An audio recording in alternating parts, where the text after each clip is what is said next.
día, los imponentes 92 monumentos y 766 mausoleos del cementerio Presbítero Maestro son piezas claves para entender cómo era la Lima de 1808, fecha en la que se fundó esta importante necrópolis bajo el nombre de Cementerio General. Sin embargo, al caer la noche, la historia se mezcla con la leyenda y el misterio.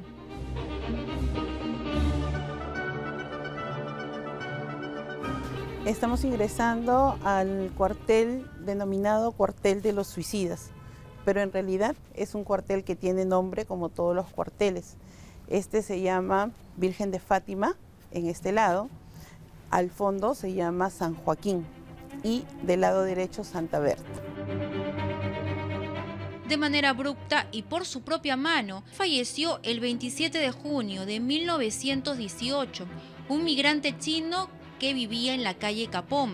Su historia es una de las más escalofriantes. Lom Tom es un migrante también que llega, dicen, a poner su negocio en la calle Capón, en el barrio chino, en el centro de Lima. Él puso su barbería. Y esta barbería que él pone, pues dicen que él era una persona que atendía muy bien a sus clientes, que nadie podría pensar que él era una persona que sufría de una enfermedad mental. Entonces, nadie se había percatado de eso, hasta que de pronto algunos caballeros desaparecieron de la ciudad. Lógicamente, las familias de estas personas ponían su denuncia en la comisaría. Entonces, al ser preguntados por la policía dónde fue el último lugar que visitó su pariente, pues todos coincidían que era la barbería de Lom Tom.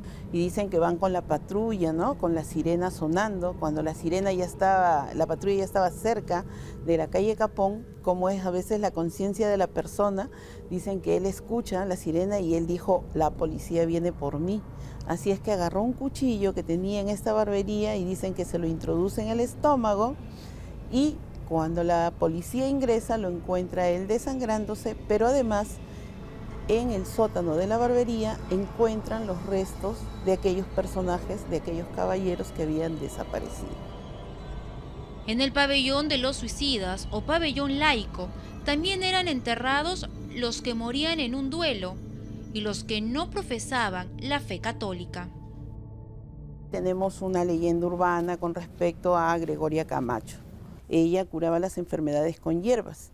Cuenta la leyenda urbana que esta lápida no fue la primera que le pusieron a ella. Fue una lápida parecida a esta con la inscripción de una cruz.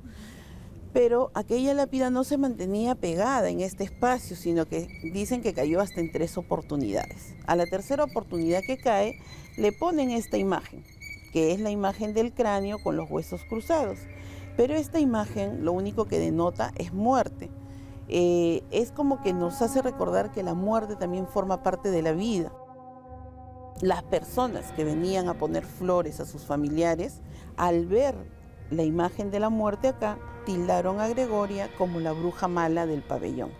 Y es así que solíamos encontrar en esta zona fotografías cortadas, también muñequitos con alfileres. En algunas zonas, como en esta, por ejemplo, se suele sentir este dolor de cabeza. Y no solamente yo, algunas personas, nosotros al ingresar no les referimos esto, pero al salir les preguntamos, ¿no? ¿Qué sintieron de distinto en ellas al estar en este cuartel? Y muchas refieren incluso que les da náuseas, que les da dolor de cabeza, que tuvieron punzadas en el pecho o en la espalda. Este cuartel se denomina parvulario o angelorio, ¿no? Es porque aquí están enterrados los niños más pequeñitos, los de 0 a 5 años. Estos niños que son enterrados sin ser bautizados eran conocidos como los niños moros antiguamente, ¿no? Dicen que los niños moros son aquellos niños que con el tiempo se van a convertir en los famosos duendes, porque los duendes son representaciones de seres pequeños, ¿no? Porque no crecen en tamaño, pero sí crecen en edad. En este espacio hay una niña llamada Dorita Pedemonte. Ella falleció en el año 1958 y hay muchas personas que cuentan pues de que en algún momento de día habrían visto a esta niña. y luego cuando han pasado por aquí se han dado cuenta que era la niña por el vestido que se ve en la fotito de la lápida de la niña. El cementerio refleja pues la mentalidad, ¿no? La mentalidad popular, sus imaginarios, sus fantasmas. Y el cementerio pues va a ser digamos, un importante foco de tradición popular, ¿no? De santos, digamos, no formales. Un santo no oficial, pero sí muy popular, es el niño Ricardito. Ricardo Espiel, Barrio Nuevo, falleció en 1893 a los 6 años de edad. Su padre, quien está enterrado junto a él, fue secretario del expresidente Manuel Pardo. ¿Dónde nace esta historia como un niño santo? Fue por los años 1990, cuando una señora ingresa por la puerta 4, tenía que pasar por este lado para irse hacia la puerta 5 a poner flores a un familiar. Aquel día esta señora vino muy triste por 2 motivos. Uno era que tenía un familiar muy grave en el hospital y el segundo motivo que por haber ido a verlo a este familiar varios días seguidos, pues justamente le habían echado de su trabajo, le habían despedido a la señora. Dicen que al pararse frente a él se da cuenta que el mármol estaba como que un poco de tierra, sucio. Entonces ella busca un trapito por ahí para limpiarlo. De ahí se va a su domicilio.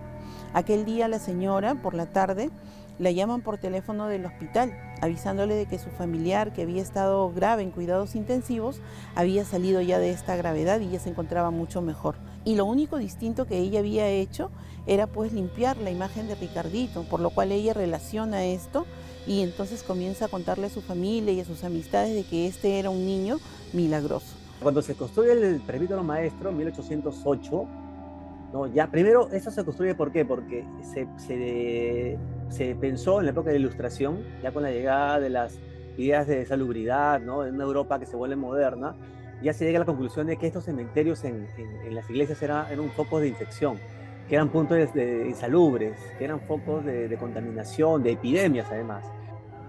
La construcción del Camposanto fue dispuesta por el virrey José Fernando de Abascal y el diseño a cargo del arquitecto y clérigo español Matías Maestro. En este pabellón se encuentra enterrada la persona más antigua. Es María de la Cruz y de la Luz, que falleció un 27 de marzo del año 1810. Dicen que era una tarde la cual la traían a enterrar a ella aquí y resulta que los cargadores no pudieron llegar hasta este espacio. ¿Por qué motivo? Dicen que ese día llovió demasiado acá en la ciudad y entonces tuvieron que regresarse con el ataúd al convento al cual ella pertenecía.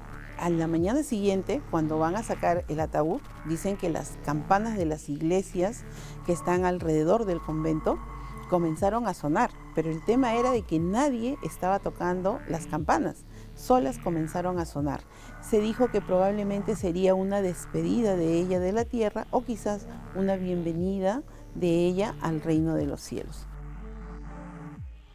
Al ser el único cementerio que tenía la ciudad de Lima, habían sido enterrados pues gente muy importante, gente que ha pasado a la historia como poetas, como presidentes, hay pensadores, y es el caso de José Carlos Mariátegui. Él cuando fue enterrado en un nicho, o sea, 1930, es más, hay una filmación que está el nicho ahí en el cuartel de la Merced. La cripta de los héroes es muy importante, ella fue levantada en 1908, en la época del presidente José Pardo y Barreda, y es una construcción muy hermosa, ¿no? Neoclásica, donde encontramos los restos de los héroes de la Guerra del Pacífico. Fue concebida con esa idea, ¿no? Para digamos, que ahí estén los restos de los héroes de la Guerra con Chile. Así encontramos a restos de Francisco Bolognesi, de Miguel Grau. El último presidente enterrado aquí ha sido el señor Ricardo Pío Pérez Godoy. En el cementerio tenemos 36 presidentes enterrados y él ha sido el último enterrado en este lugar. Aquí.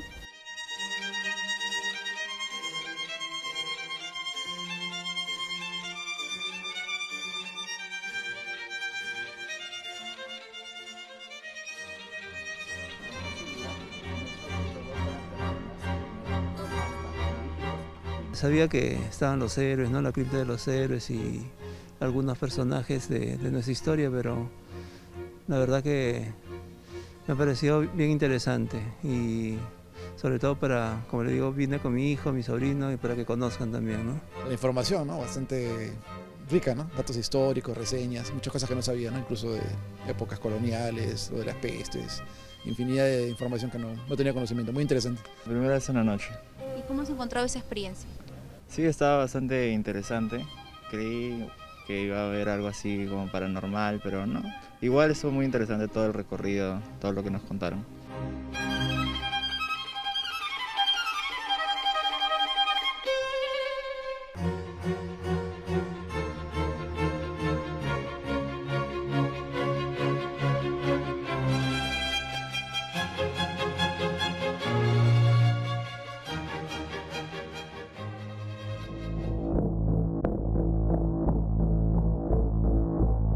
Bordeando la bahía del Callao se erige la fortaleza del Real Felipe, llamada así en honor al rey Felipe V de España. Sus muros han sido testigos del apogeo y del final del virreinato del Perú, del nacimiento de la República, de la resistencia, la tragedia y el horror.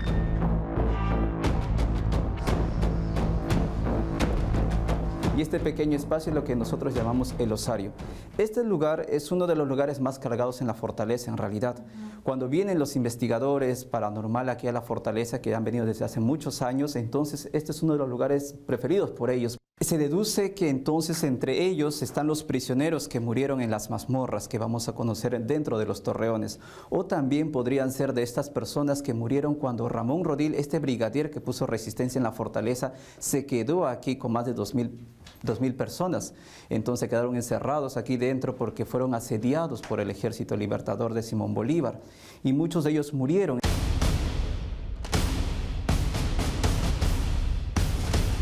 En 1823-24, otra vez el rey Felipe cae en poder de los realistas. Rodil va a ser nombrado jefe político y militar, ¿no?, de la fortaleza. Este Rodil va a tener una empecinada resistencia contra las fuerzas sitiadoras patriotas. En diciembre de 1824 ocurre la batalla de Ayacucho, se sella la independencia con la capitulación de Ayacucho, pero Rodil no quiere aceptar la capitulación y se acuartela en el rey Felipe con más o menos 2.000 y tantos soldados.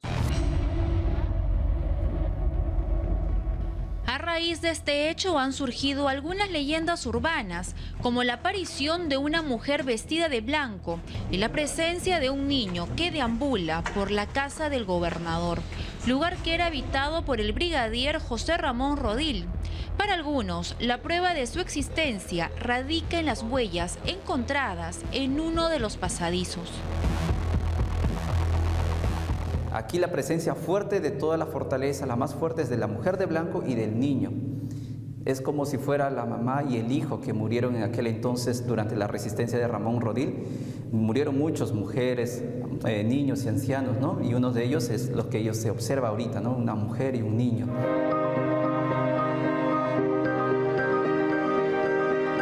La fortaleza de Real Felipe está compuesta por 5 baluartes, 5 murallas y 2 torreones, el del rey y de la reina.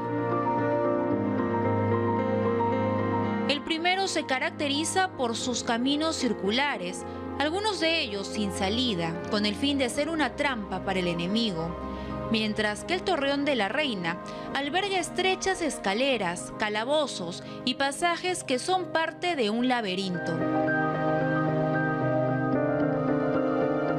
Esta era la peor tortura que se realizó aquí en la fortaleza.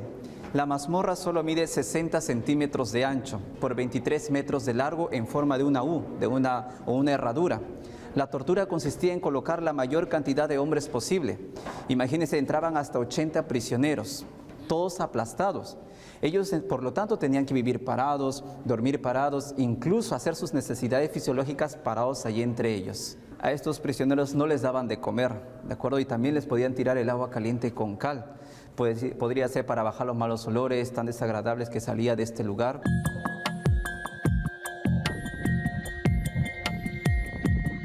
A lo largo de su existencia, el Real Felipe ha servido como fortaleza, aduana, prisión y museo.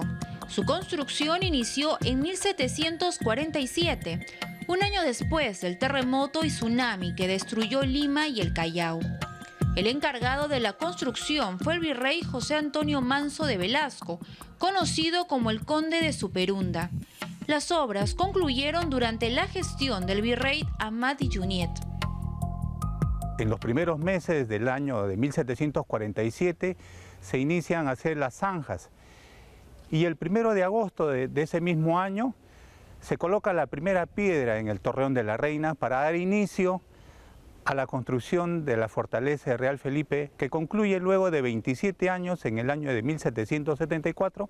En la actualidad Real Felipe es un centro histórico, sigue siendo histórico. Institucionalmente a nivel ejército están acantonados acá las dependencias culturales de nuestra institución, la Comisión Permanente de Historia, la Dirección del Museo del Ejército, el Museo del Ejército Real Felipe y la primera unidad creada por el General San Martín, que es la Legión Peruana de la Guardia. Entonces, hoy como ayer sigue existiendo tropas en el Real Felipe para mantener esa tradición histórica. ¡Pieza lista! ¡Fuego!